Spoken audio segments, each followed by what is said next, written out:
Chers téléspectateurs, bonjour. Bienvenue sur Al24 News pour cette couverture spéciale dédiée à la visite d'État qu'effectue actuellement le président algérien Abdelmadjid Tebboune en Chine depuis lundi dernier, accompagné par une importante délégation gouvernementale et de nombreux hommes d'affaires. Et après une journée, un agenda chargé hier, rencontre avec le Premier ministre Li Qiang, tenue du Forum d'affaires bilatéral, le chef de l'État algérien et, comme à son habitude, a rencontré les membres de la communauté nationale en Chine, avec qui il a longuement échangé avant de s'envoler à Shenzhen pour poursuivre sa visite. Shenzhen, ville connue pour être la ville de la technologie en Chine. Alors, mis à part l'agenda officiel, cette visite porte en elle l'espoir d'une coopération renforcée entre les deux pays qui partagent la même vision sur des questions géopolitique également. Dans un monde en pleine transformation, nous braquerons nos projecteurs sur certains cas d'espèce qui méritent qu'on s'y attarde avec nos invités. Restez avec nous.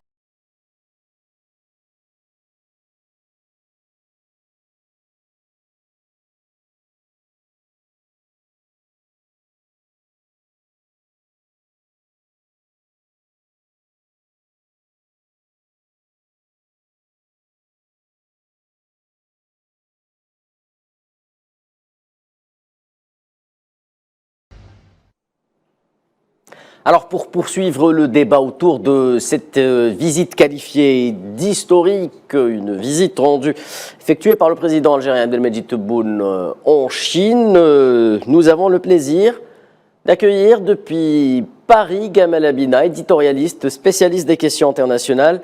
Gamal Abina, bonjour, merci d'être avec nous encore une fois depuis votre fenêtre parisienne. Bonjour et merci pour l'invitation. Merci Gamal. Alors sur le plateau, j'aurai également le grand plaisir d'avoir avec moi Mohamed Benkrou. Vous êtes analyste politique. Merci d'avoir accepté notre invitation, monsieur. Merci à vous pour cette invitation. Bonjour aux téléspectateurs et aux invités. Alors pour décortiquer un peu les dossiers économiques entre l'Algérie et la Chine, j'ai le plaisir d'avoir avec moi également Rassim Benranim, expert international investissement, fondateur de l'AIC Algeria Investment Conference.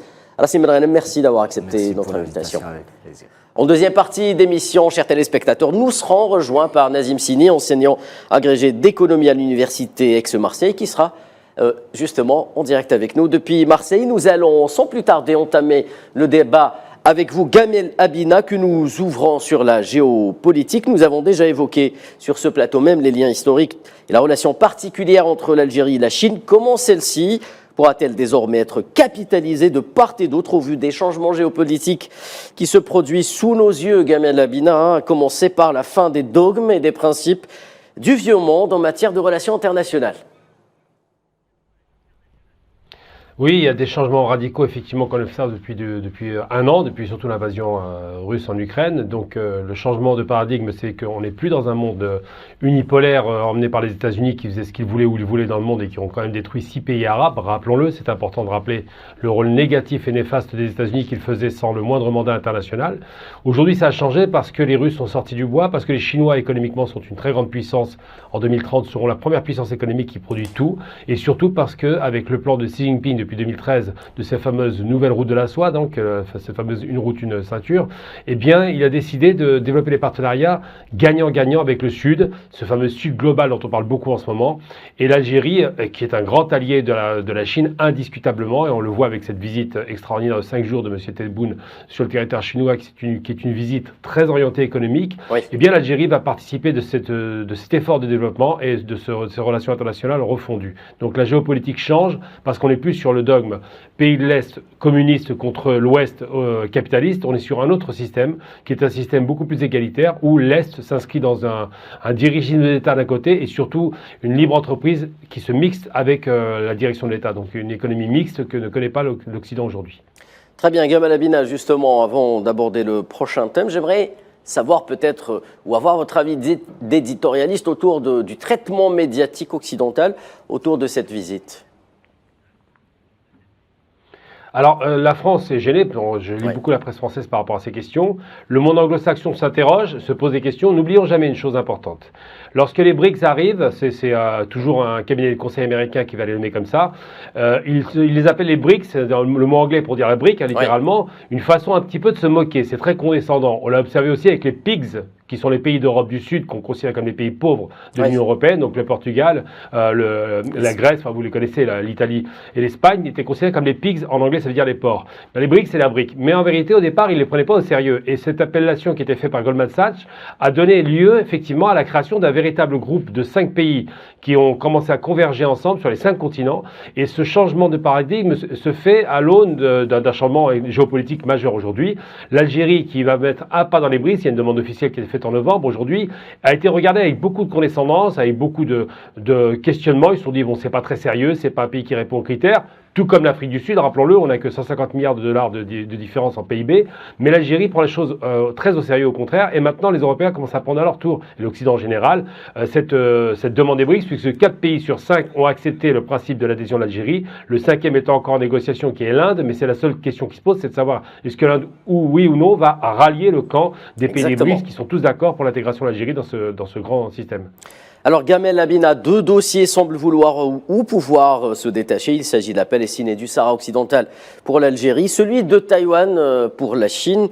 Là aussi, il semblerait qu'aucune gêne n'existe en ce qui concerne la volonté qu'ont les 2 pays d'avancer sur des bases plutôt renforcées. Le président palestinien, lui aussi, était reçu, rappelons-le, à Pékin il y a de cela quelques semaines.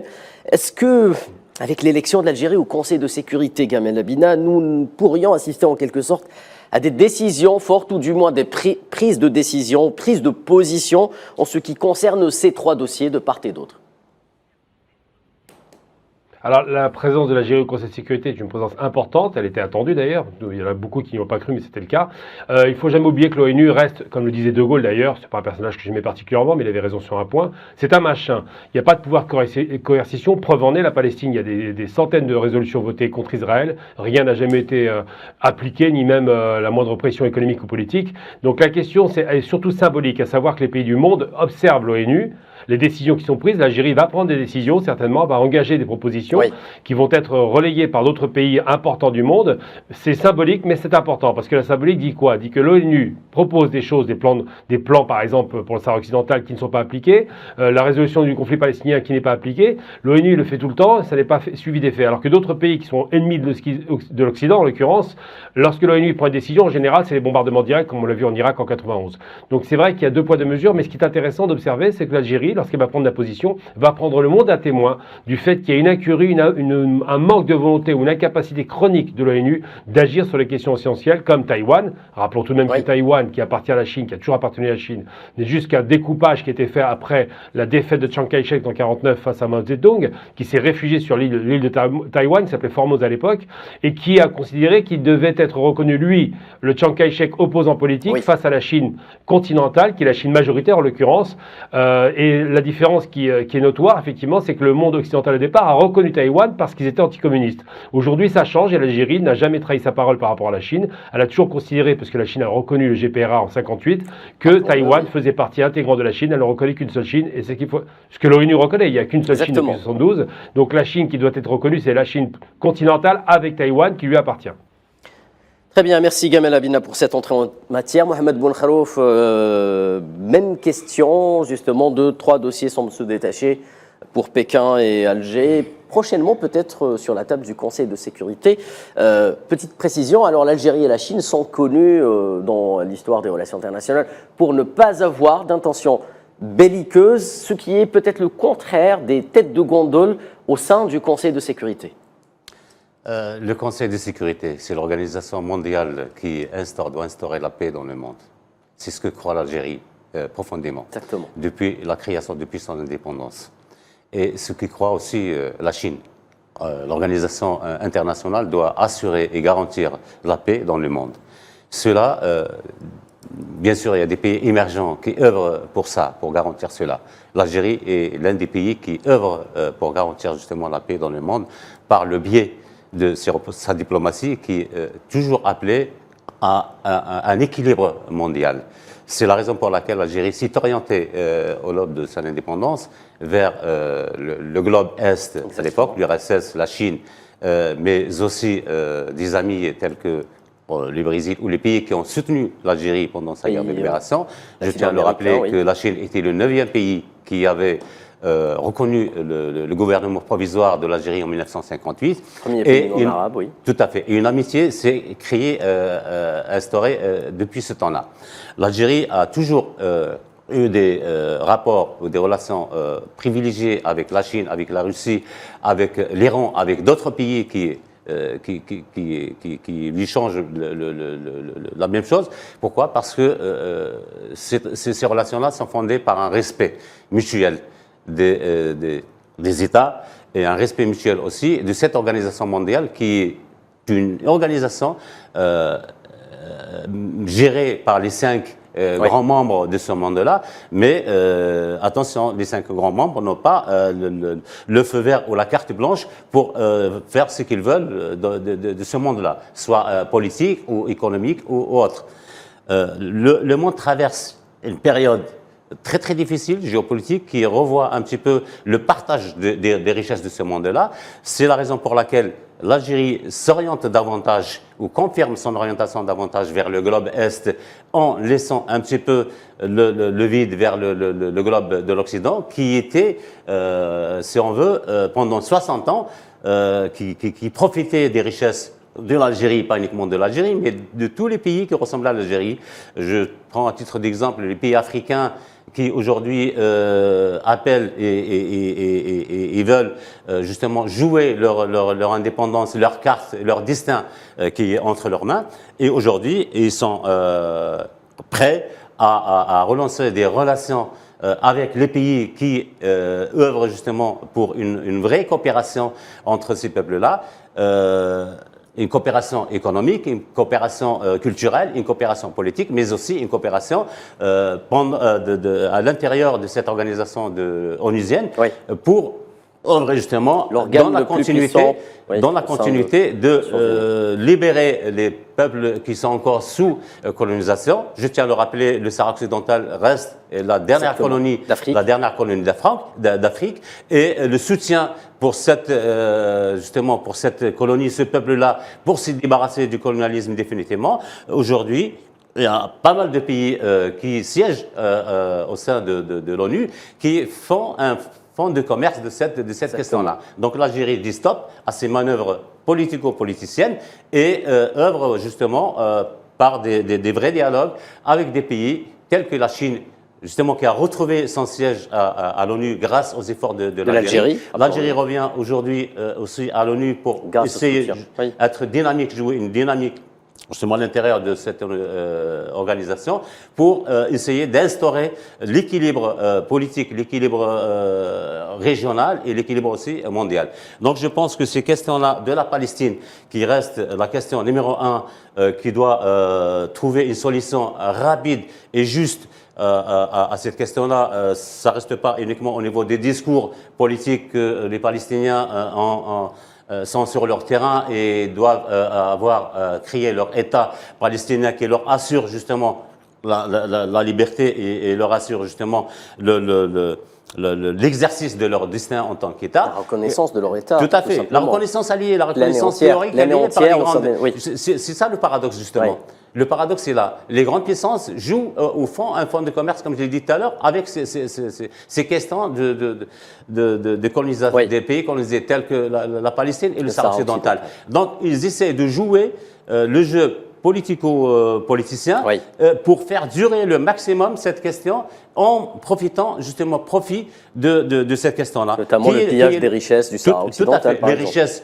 Les richesses minières, les richesses maritimes, toutes les richesses telles qu'elles soient, mais aussi le maintien de ces populations en seuil de misère, en seuil de pauvreté, en seuil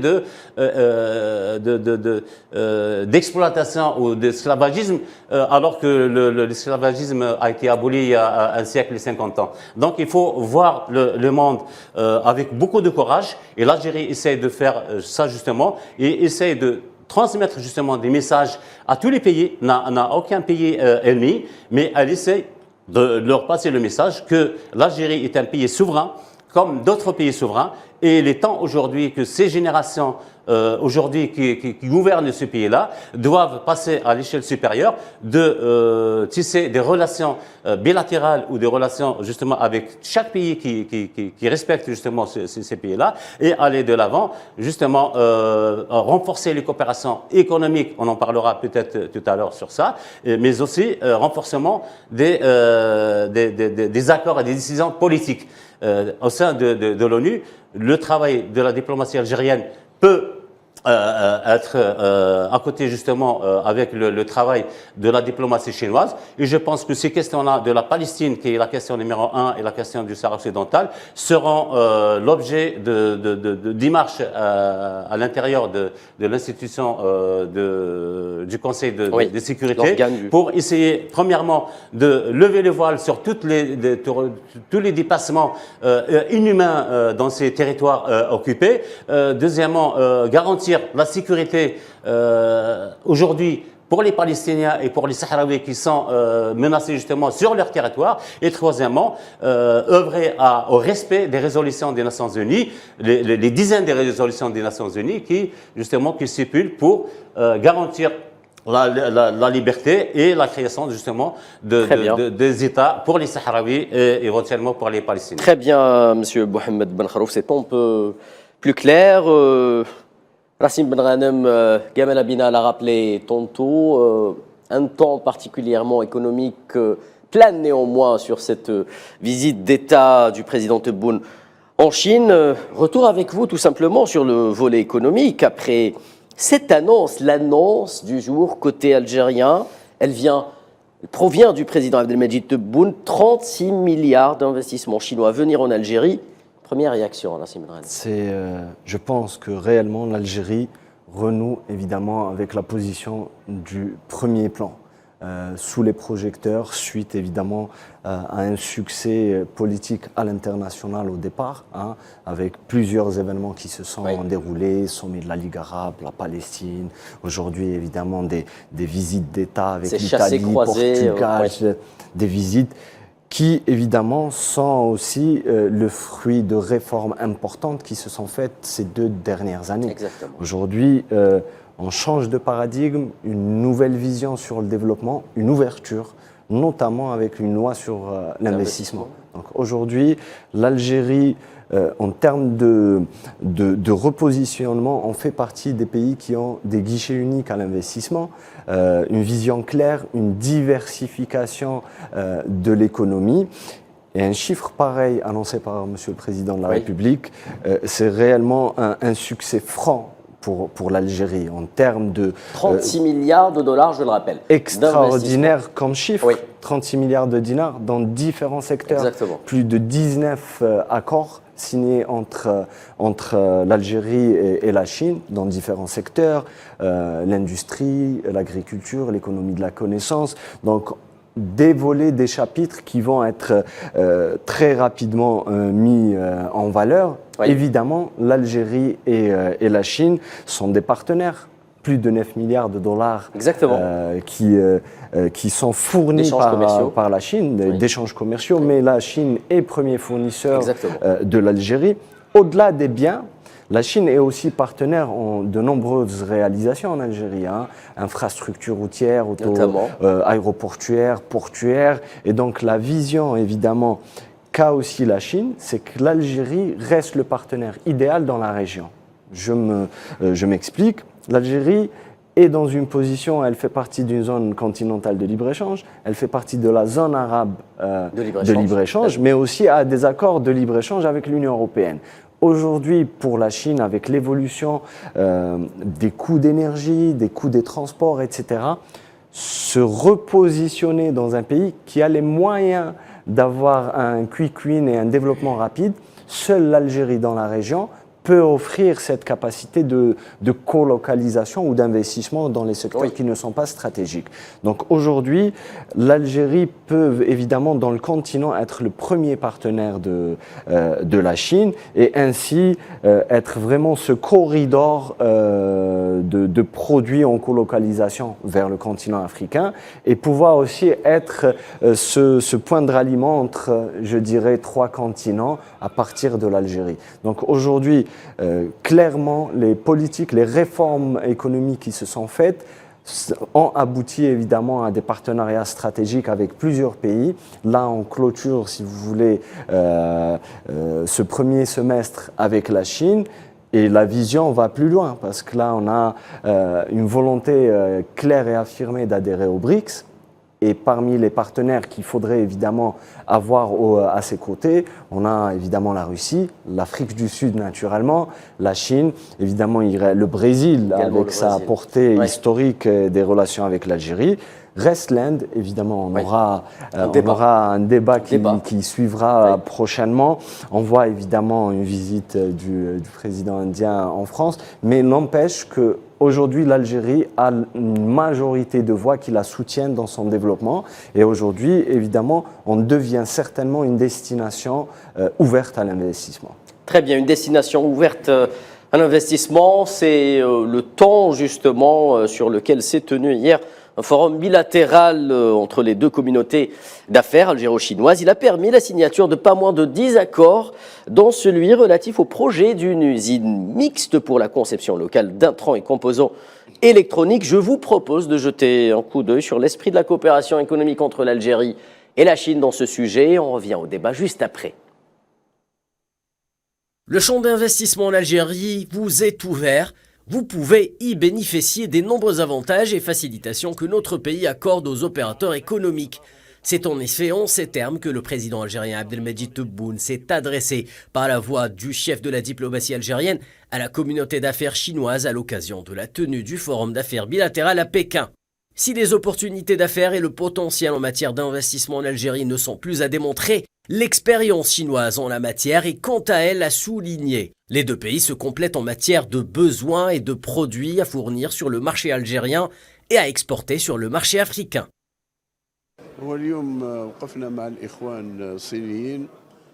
Nous nous sommes réunis aujourd'hui avec les frères chinois et nous avons procédé à la signature de certains contrats entre des entreprises publiques et privées dans le secteur pharmaceutique. Vous le savez, ce contrat qui a été signé aujourd'hui avec la partie chinoise va permettre de produire la matière première nécessaire à la production d'insuline, de cristaux, et ce de façon que l'industrie d'insuline soit présente notamment en direction du marché africain. En ce qui concerne les autres secteurs, force est de constater que l'investissement dans l'industrie n'a pas encore atteint le niveau requis, comparé au secteur du commerce, mais grâce aux accords signés avec les Chinois, j'espère que la tendance finira par s'inverser.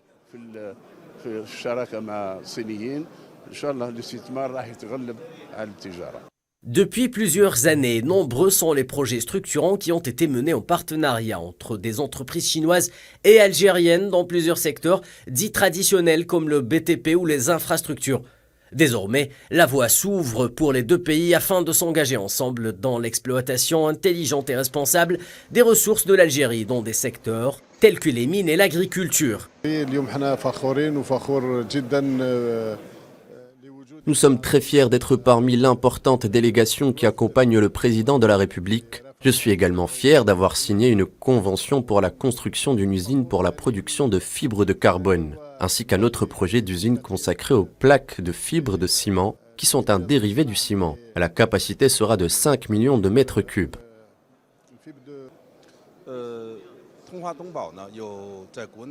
Notre compagnie a plus de 50 ans d'expérience dans la technologie des biosimilaires et cette opportunité relative à la visite du président algérien en Chine, nous souhaitons apporter nos produits en Algérie dans le cadre d'une coopération afin de fournir de bons produits dans notre domaine de compétences. Puisque les défis de demain ne sont pas ceux d'hier, l'Algérie et la Chine entendent repousser les limites de leur coopération en intégrant de nouveaux secteurs désormais stratégiques tels que les nouvelles technologies de communication, le numérique ou encore la 5G, des domaines où les opportunités d'investissement se font pléthore pour Pékin, pays leader en la matière. Retour au débat, chers téléspectateurs. Je rappelle que vous êtes en train de suivre une édition spéciale pour la couverture de déplacement de la visite d'État effectuée par le président algérien Abdelmejid Tebboune en Chine. On revient à vous et à l'économie, Rassim Benrahnem. Alors nous l'évoquions hier justement, le modèle chinois du doing business, un modèle plutôt soft, efficace, avec une constante qui ne cesse de faire la différence, un rapport qualité-prix plutôt imbattable.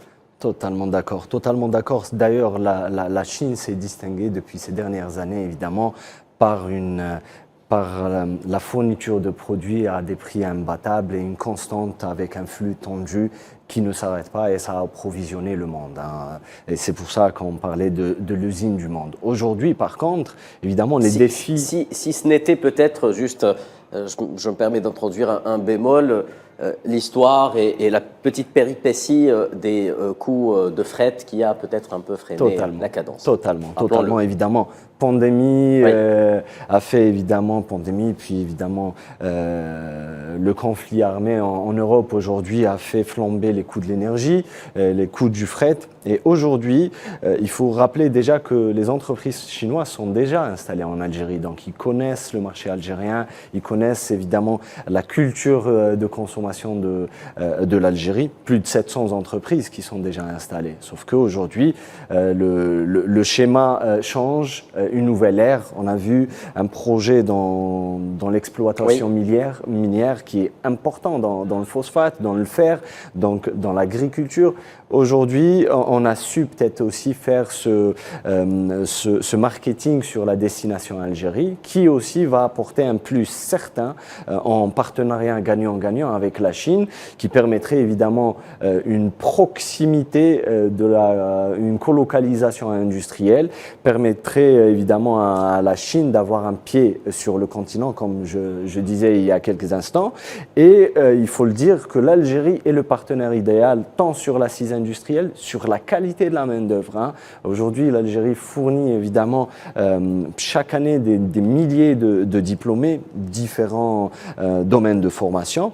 C'est des atouts que l'Algérie offre comparé à d'autres pays. Et là, la Chine pourrait avoir un tremplin en Afrique et en Europe à partir de l'Algérie. Donc il est clair, quand on voit le nombre de partenariats, quand on voit le nombre de ministres présents dans les différentes séances de travail, les accords signés multisectoriels, aujourd'hui, je pense que c'est un nouveau cap de développement en colocalisation. Très bien, Rassim Benrahnem. Gamel Abina, alors justement, la Chine a pendant des années été raillée pour la qualité de ses produits, supposément, je dis bien supposément, inférieurs. Les experts économiques n'écartent plus le fait que Pékin fait l'objet d'une véritable guerre économique après la guerre idéologique, peut-être marquée par les assauts américains d'une part sur le commerce et les pressions subies par l'Europe pour s'auto-saborder en ce qui concerne la coopération économique avec la Chine, sans que cela soit forcément bénéfique pour le vieux continent. Vous savez, les Chinois, on les traitait de copistes, de mauvais copistes d'ailleurs. On disait qu'ils faisaient des produits qui étaient des ersatz, donc le mot allemand pour dire de produits de mauvaise qualité, produits d'imitation pour remplacer les boycotts qui peuvent subir la Chine. La Chine n'a pas été un pays, contrairement à l'idée reçue, un pays de copistes. C'est un pays de producteurs, de créateurs. N'oublions pas que les explosifs ont été inventés en Chine, mais pas seulement. Le papyrus, enfin le papier plutôt, les écritures. Beaucoup de choses ont été créées en Chine avant le reste de l'Occident. Donc il y a beaucoup de vantardises. Après, la Chine a été littéralement, qui était le premier pays à faire le commerce international. Rappelons quand même qu'il y a 400 ans, les Chinois faisaient déjà du commerce avec l'Espagne et avec l'Amérique du Sud par l'exploitation des mines d'argent. Donc la Chine est un pays qui a une longue tradition commerciale, qui a une longue tradition de production de richesses de qualité, contrairement à l'idée reçue, encore une fois. Dans l'artisanat, c'est une expertise extraordinaire, mais pas seulement. Il y a beaucoup de métiers dans lesquels ils étaient excellents. Après, ils ont été ralentis parce qu'il y a eu d'abord le communisme qui a un petit peu ralenti tout ça, et puis surtout les guerres, les multiples guerres qui ont eu lieu en Chine, entre le Japon et puis entre les guerres civiles par la suite. Tout cela a conduit à ce que la Chine se fragilise. Il y a eu les guerres de l'opium avant qui avaient littéralement atomisé le pays. N'oublions jamais que la Chine était littéralement droguée. On peut parler de drogue organisée par l'Angleterre en particulier. Par la Grande-Bretagne. Et aujourd'hui, la Chine se réveille. On attendait le réveil du géant chinois. La Grande-Bretagne, tout à fait, pour être très précis, Ouais. la reine Victoria, qui est tellement encensée, c'était quand même le plus grand dealer de la Terre, il faut le rappeler, c'est intéressant. Et aujourd'hui, la Chine se réveille et le géant chinois a décidé non seulement de produire au départ des produits sous licence, c'est vrai, mais ensuite d'améliorer ces produits et de se les approprier. À telle enseigne qu'une marque de téléphone, que je ne vais pas nommer sur place, a été boycottée parce que c'était la meilleure marque de smartphone au monde. Oui. D'ailleurs, je l'ai acheté pour vous dire un peu la qualité du produit. Et cette marque a été boycottée par les États-Unis. Les mesures de rétention chinoises ne sont pas faites attendre. Aujourd'hui, la Chine n'est pas prise comme un pays de sous-qualité. C'est pas vrai. Aujourd'hui, c'est un pays où les produits de qualité sont de très haute qualité. Elle est prise comme un concurrent sérieux et on essaie de la boycotter en ne respectant pas les termes du commerce international. Oui. Et l'intérêt pour l'Algérie de travailler avec un pays aussi puissant que la Chine, première puissance économique indiscutablement, c'est simplement d'abord parce que les produits chinois sont de qualité, je viens de le dire, mais surtout parce que les Chinois ont un rapport de gagnant-gagnant qui s'établit assez rapidement et ont tout intérêt à travailler avec le pays le mieux placé en Afrique, le plus grand pays arabe, le plus grand pays d'Afrique de par sa superficie, 2 500 000 km², le pays par lequel passerait, puisque les infrastructures sont construites depuis longtemps, il y a plusieurs plans quinquennaux comme ça pour structurer l'Algérie. Premier plan, désendettement du pays. Second plan, lancement des infrastructures routières, autoroutières, hôtelières et autres. Troisième plan, évidemment, c'est un plan juridique, faire en sorte qu'il y ait un cadre juridique favorable Exactement. pour l'investissement. Et aujourd'hui, on apprend que la Chine est prête à investir 36 milliards de dollars. À titre de comparaison, ça vous donne une idée du saut qualitatif. L'Algérie générait en IDE, investissement direct étranger, difficilement entre 1 milliard et 1 milliard 500 millions de dollars par an, Voilà, essentiellement dans les hydrocarbures. C'est ça, donc c'était assez faible, et essentiellement dans les hydrocarbures. Ça veut dire que l'Algérie était devenue une pompe à essence, littéralement. Aujourd'hui, la Chine propose des investissements multisectoriels qui vont profiter aux deux parties indiscutablement, on le voit avec l'acier mais pas seulement.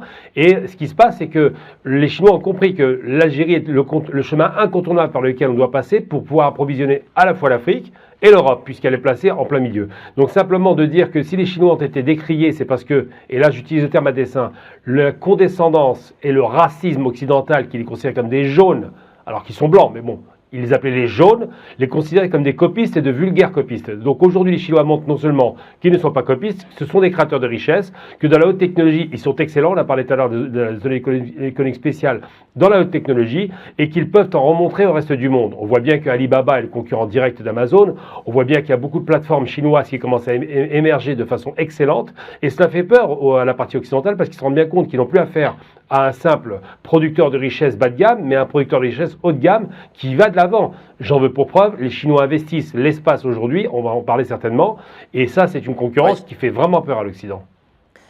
Merci pour votre analyse, Gamel Abina. Je rappelle que vous êtes donc éditorialiste et spécialiste des questions internationales. Vous étiez en direct avec nous depuis Paris. Ce fut un plaisir comme d'habitude, Gamel Abina. Merci, à très bientôt. Merci. Je reviens vers vous, Mohamed Ben Khalouf, sur cette même question. Alors, est-ce que cette guerre économique et désormais géostratégique subie par la Chine, qui fait face à un véritable encerclement, disons-le, qui ne dit pas son nom malgré tout, au niveau de la mer de Chine, est-ce que ça peut la pousser entre quelque sorte, si vous me permettez l'expression, la pousser dans les bras d'Alger, qui devient par la même occasion un acteur incontournable dans l'espace méditerranéen, où elle pourrait contre-attaquer en quelque sorte?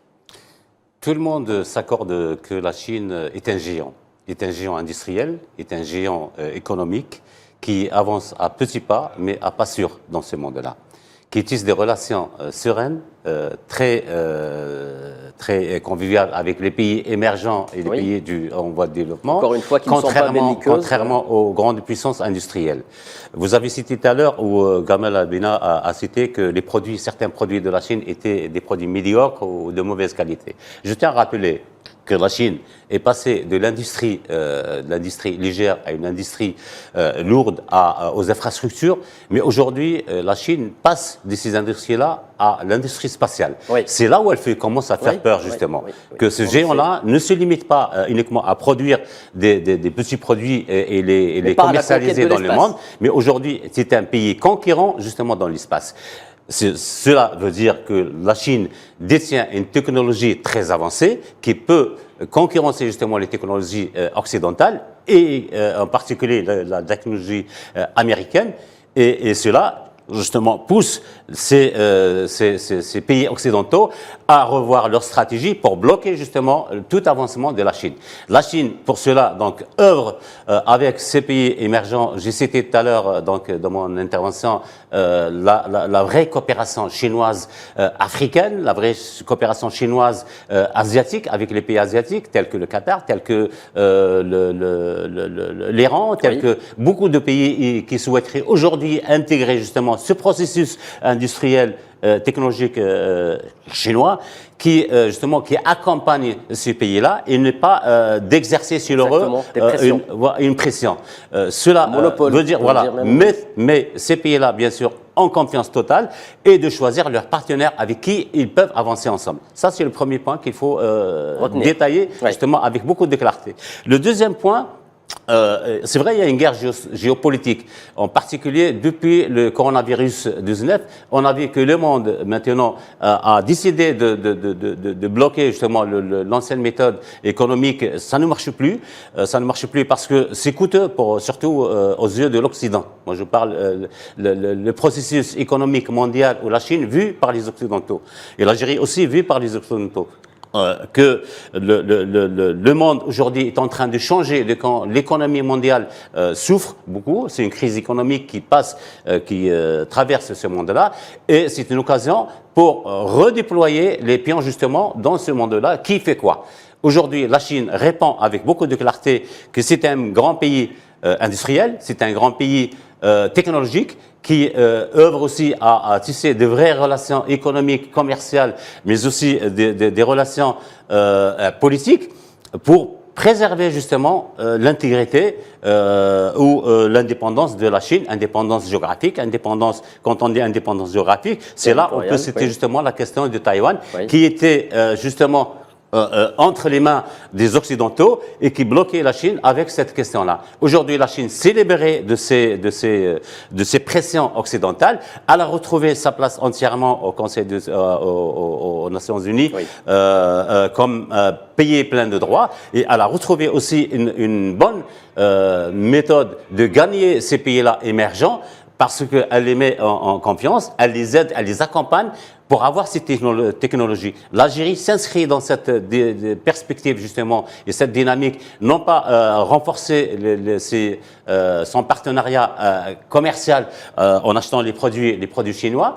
Je tiens à rappeler que ceux qui suivent justement la production chinoise peuvent s'observer que le coût de la main-d'œuvre chinoise est beaucoup plus inférieur par rapport au coût de la main-d'œuvre occidentale. C'est parfois ce qui vaut justement des là aujourd'hui on voit raison, tout à fait. On retrouve 6 ou 7 puissance occidentale qui se ressource justement des produits chinois. Cela veut dire que ces produits chinois peuvent être aussi des produits de qualité, mais quand on paye le prix adéquat, correspondant pour cela. Donc c'est pas une question de qualité, mauvaise qualité volontaire produite par les Chinois, mais c'est une qualité correspondante aux qualités par rapport prix.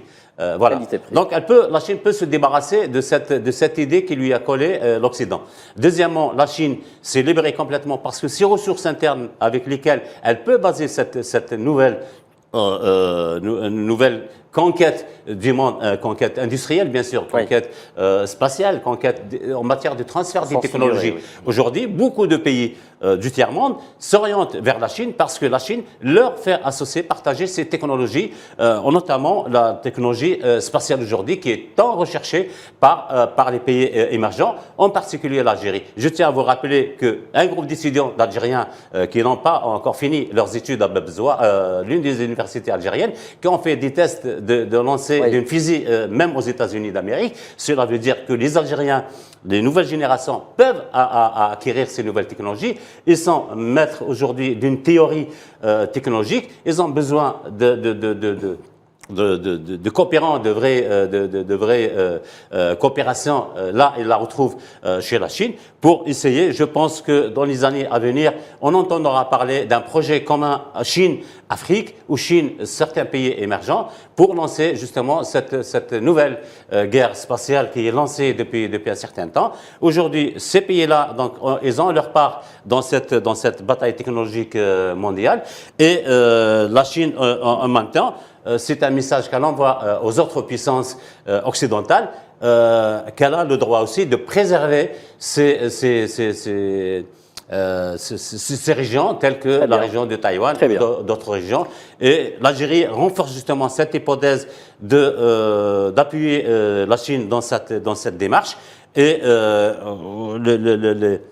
les rapports politiques ou les accords politiques entre l'Algérie et la Chine s'inscrivent justement dans cette perspective-là, du respect total de la souveraineté de la Chine sur ces terres géographiques telles où elles soient. Et la Chine, justement, redonne la même impression, pas uniquement pour l'Algérie, mais pour tous les pays, justement, y compris les pays qui sont encore colonisés par le sionisme israélien, qui continue aujourd'hui, n'a pas suffi de coloniser la Palestine, mais aujourd'hui, il est venu chercher, provoquer l'Algérie à proximité de ses frontières. Cela a un message, bien sûr, très particulier. L'Algérie a senti ce danger-là venant, justement, d'Israël, qui campe à quelques mètres de ses frontières. Que vient Israël faire ici dans cette région-là? L'Algérie a dit à tout le monde, donc c'est un pays qui cherche, c'est un pays qui veut instaurer la paix dans le monde, mais qui s'assure aussi, qui doit assurer une vraie sécurité et une vraie protection pour ses frontières, et c'est un légitime droit. Merci, très bien Mohamed Boulkharouf. Alors, Rassim Benranem, pour rester sur ce même volet, avant justement d'évoquer le dossier spatial tout justement cité par Mohamed Boulkharouf, je tiens d'abord à saluer notre ami Nazim Sini qui vient de nous rejoindre depuis Marseille par téléphone. Bonjour Nazim. Bonjour, merci pour votre invitation et je salue l'ensemble de vos invités sur le plateau. Merci Nazim. Avant d'aborder avec vous le volet spatial, j'aimerais me retourner vers Rassim Benranem pour clore ce dossier économique. Alors, comment se sortir des griffes de la guerre économique lorsqu'on s'appelle la Chine, que l'on a un ami qui s'appelle l'Algérie et qu'on peut ensemble travailler à la colocalisation de pans entiers de son industrie pour la positionner face à un marché qui fera plus de 2 milliards de consommateurs potentiels dans quelques années? C'est très bien, d'ailleurs, c'est une question importante. Il est clair aujourd'hui, à la lumière des mutations économiques que vit le monde, qu'il n'y a plus d'hégémonie économique de l'Occident sur le destin, évidemment, de certaines du dogme économique occidental ou capitalistique qui prévalait jusqu'à il n'y a pas très longtemps sur le monde. Aujourd'hui, on a vu que les pays émergents qui étaient dans le peloton de développement à l'époque sont devenus des pays qui se sont émancipés technologiquement, qui se sont émancipés sur les décisions d'alliances stratégiques. On l'a vu sur des accords d'échange énergétique aux monnaies respectives en dehors de certaines monnaies comme le dollar ou autres. Ce qu'on appelle des monnaies de référence. Exactement, des monnaies indexées, enfin des produits indexés à des monnaies de puissance économique. Certains se sont détachés, ont pris évidemment cette décision-là. Évidemment, parmi eux la Chine. Parmi eux la Chine, la Russie et d'autres pays certainement vont suivre. Hein. Ça c'est clair. Et évidemment ces pays-là vont un peu créer ce poids économique qui pourrait équilibrer entre les puissances. Par contre, comment se détacher de cette emprise-là? Il faut trouver des partenaires qui sont eux aussi autonomes sur leurs décisions. Et aujourd'hui, on le voit, le président de la République l'a rappelé lors du forum de Saint-Pétersbourg, que l'Algérie était libre de ses décisions, libre de sa doctrine, de sa vision, et d'avoir un partenaire qui ne subit aucune pression et qui ne répond à aucune pression de puissance internationale peut être une clé de développement sur le continent. Je crois que seule l'Algérie est en mesure de pouvoir prendre des décisions aussi majeures qu'elles soient pour son avenir, mais aussi pour l'avenir des futurs partenaires étrangers du bloc de l'Est, évidemment l'ancien bloc de l'Est, mais évidemment tous ceux qui sont de l'Asie et autres, aussi dans la vision de la coopération Sud-Sud aussi. Hein. Oui, exactement. Donc aujourd'hui, l'Algérie va être évidemment un pays pivot dans dans cette mutation économique internationale. Évidemment, elle a une position où elle est amie avec beaucoup de pays dans le monde, elle a une vision propre à elle, elle arrive à faire le consensus sur ses prises de décision.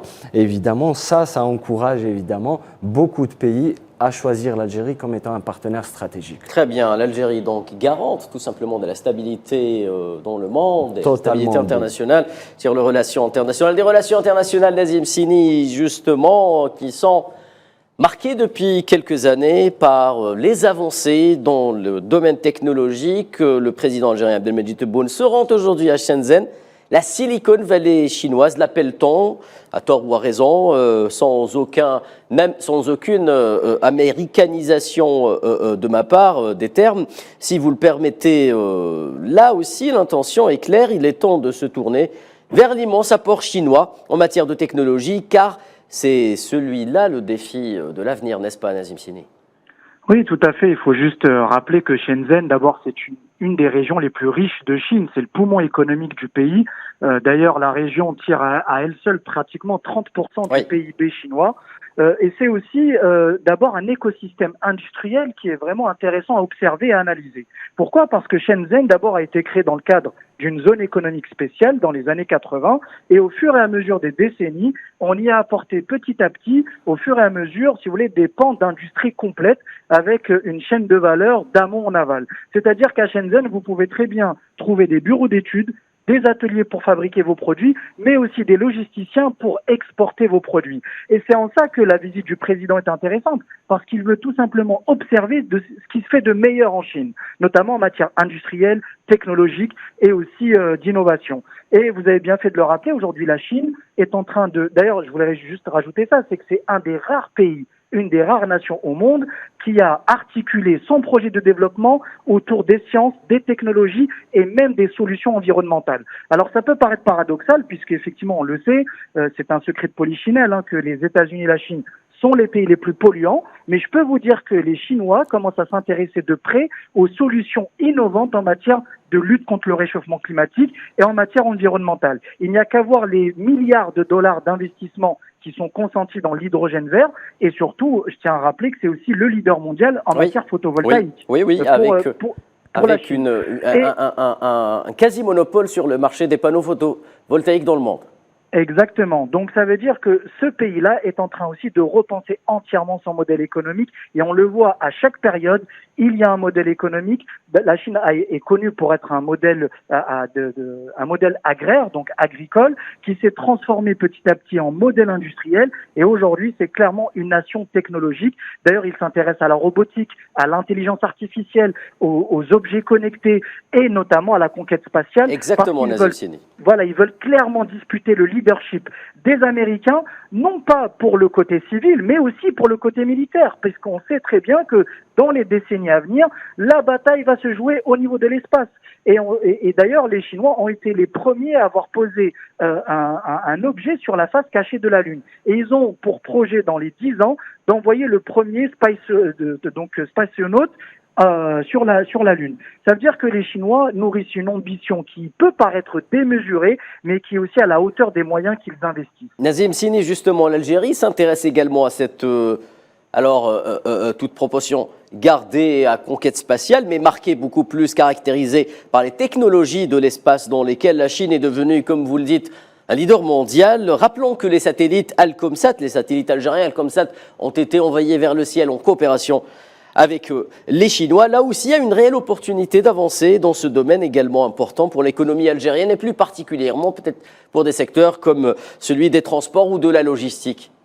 Tout à fait, vous avez raison. Et puis l'Algérie n'a pas à se dresser des barrières psychologiques. Pourquoi nous ne devrions pas nous intéresser à la conquête spatiale à travers notamment des industries comme celle des satellites? Moi, j'aurais aimé voir d'ici quelques années, pourquoi pas avoir une coopération chinoise, algéro-chinoise notamment, avec une technologie chinoise et des pans de tir, par exemple en Algérie. C'est quelque chose qui est tout à fait plausible. Et je pense aussi que dans tout ce qui est télécommunication, tout ce qui est réseau, l'Algérie peut avoir vraiment un véritable rôle à jouer, et elle doit s'arrimer à cette industrie qui est tout simplement l'industrie du futur. Et les Chinois, pour ça, représentent, à mon sens, le partenaire idéal, parce qu'ils sont dans une vraie logique de transfert de technologie, de partage, d'échange de savoir-faire, alors que la plupart des pays occidentaux ont tendance à piller les matières grises des pays africains ou des anciennes colonies pour servir leurs propres intérêts. Les Chinois n'ont pas cette conception de l'échange de savoir. Au contraire, ils n'hésitent pas avec leurs partenaires